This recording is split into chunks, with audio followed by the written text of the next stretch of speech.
जी नाज़रीन, तव्हांखे ॿुधाईंदा आलू सॼी सिंध जीअं अॼु 24 ॾींहं बि शाती शहर में लॉकडाउन। रज़की सामान सब्जी गोश्त फ्रूट खीर जे दुकान खां सवाइ ॿिया शहर जा नंढा वॾा गैर ज़रूरी कारोबार मर्कज़ बंद।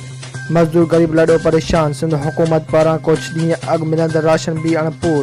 केतिरा ई मुस्तक रहिजी विया। वधीक असां टेलीफोन लाइन ते मौजूदु आहे सागर हनीफ। जी सागर, छा तफ़सील आहिनि? सॼे सिंध जीअं जाती अॼु 24 ॾींहं बि शहर लॉकडाउन। रेज़की सामान सब्जी गोश्त फ्रूट खीर जा दुकान खां सवाइ ॿिया शहर जा नंढा वॾा गैर ज़रूरी कारोबारी मर्कज़ बंदि। मज़दूर गरीब लॾो परेशान। सिंध हुकूमत पारां कुझु ॾींहं अॻु मिलंदड़ राशन बि अणपूरो। केतिरा ई मुस्तक रहिजी विया। अवाम हाणे लॉकडाउन मां बेज़ार थियणु लॻो। सिंध हुकूमत अवाम खे रिलीफ ॾियण में नाकाम। ग़रीब माण्हू खाधे पीते जी शयुनि समेत ॿियनि ज़रूरतनि खे पूरो करण में रहिजी विया। उन ॾिस में मज़दूर लॾे जो चवणु आहे त सिंध हुकूमत ज़रूरतमंदनि जूं ज़रूरतूं पूरियूं करे या लॉकडाउन ख़त्म कयो वञे। होॾां वफ़ाक़ हुकूमत पारां एहसास कफ़ालत प्रोग्राम तहत 12,000 जी रक़म वसूली लाइ सेंटरनि ते तेज़ी सां कमु हलंदड़ आहे।